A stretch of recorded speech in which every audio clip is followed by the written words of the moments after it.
গুরুতর অসুস্থ ও সংকটাপন্ন অবস্থায় হাসপাতালে চিকিৎসাধীন সাবেক প্রধানমন্ত্রী ও বিএনপি চেয়ারপারসন খালেদা জিয়া। এই অবস্থায় ভারপ্রাপ্ত চেয়ারম্যান তারেক রহমানকে দ্রুত দেশে আসার আহ্বান জানাচ্ছেন সবাই। তবে মায়ের এমন নাজুক মুহূর্তেও পাশে থাকতে পারছেন না তিনি। কী কারণে তিনি পাশে থাকতে পারছেন না তার ব্যাখ্যাও দেন বিএনপির ভারপ্রাপ্ত চেয়ারম্যান। এমন পরিস্থিতিতে তারেক রহমানের দেশে ফেরার বিষয়ে নিজেদের অবস্থান স্পষ্ট করেছে অন্তর্বর্তী সরকার। বিস্তারিত জানাচ্ছেন শেখ ফরিদ। দীর্ঘদিন ধরেই হৃদরোগ, ডায়াবেটিস ও কিডনি জটিলতা সহ নানা শারীরিক অসুস্থতায় ভুগছেন সাবেক প্রধানমন্ত্রী ও বিএনপি চেয়ারপারসন খালেদা জিয়া। কিন্তু গত 23 নভেম্বর শ্বাসকষ্ট দেখা দিলে দ্রুত রাজধানীর এভারকেয়ার হাসপাতালে নেওয়া হয় তাকে। পরে চিকিৎসকরা জানান খালেদা জিয়ার শারীরিক অবস্থা সংকটাপন্ন। এমন পরিস্থিতিতে দলের নেতাকর্মীদের মধ্যে উদ্বেগ আরও বেড়েছে।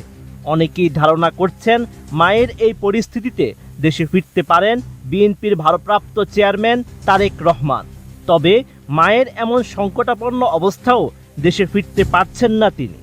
মায়ের পাশে থাকতে না পারা ব্যাখ্যা দিয়ে রাজনৈতিক বাস্তবতা জটিলতা তুলে ধরেছেন তিনি। এরপরই তারেক রহমানের বক্তব্য ও তার দেশে ফেরা নিয়ে অন্তর্বর্তী সরকারের অবস্থান জানিয়েছেন প্রধান উপদেষ্টা ডক্টর মোহাম্মদ ইউনূসের প্রেস সচিব শফিকুল আলম। 29 নভেম্বর বিকেলে এই নিয়ে সামাজিক মাধ্যম ফেসবুকে একটি পোস্ট দেন প্রেস সচিব।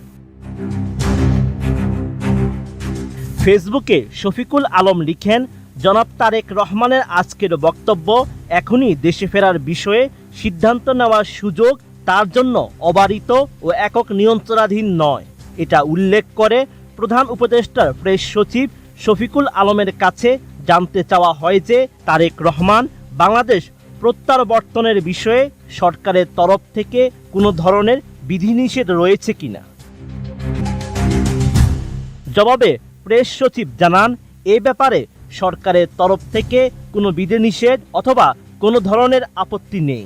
তিনি আরও উল্লেখ করেন, বেগম খালেদা জিয়ার শারীরিক অবস্থা নিয়ে প্রধান উপদেষ্টা ডক্টর মোহাম্মদ ইউনূস এরই মধ্যে গভীর উদ্বেগ প্রকাশ করেছেন এবং তার জন্য দেশবাসীর কাছে দোয়া চেয়েছেন। এর আগে মায়ের অসুস্থতা ও দেশে ফেরা প্রসঙ্গে ফেসবুকে পোস্ট করেন যুক্তরাজ্যে বসবাসরত বিএনপির ভারপ্রাপ্ত চেয়ারম্যান তারেক রহমান।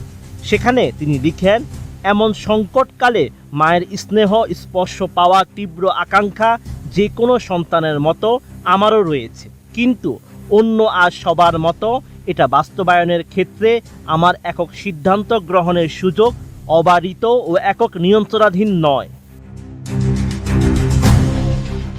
বিএনপির ভারপ্রাপ্ত চেয়ারম্যান আরও লিখেন, স্পর্শকাতর এই বিষয়টি বিস্তারিত বর্ণনার অবকাশও সীমিত। রাজনৈতিক বাস্তবতার এই পরিস্থিতি প্রত্যাশিত পর্যায়ে উপনীত হওয়া মাত্রই স্বদেশ প্রত্যাবর্তনে আমার সুদীর্ঘ উদ্বিগ্ন প্রতীক্ষার অবসান ঘটবে বলেই আমাদের পরিবার আশাবাদী।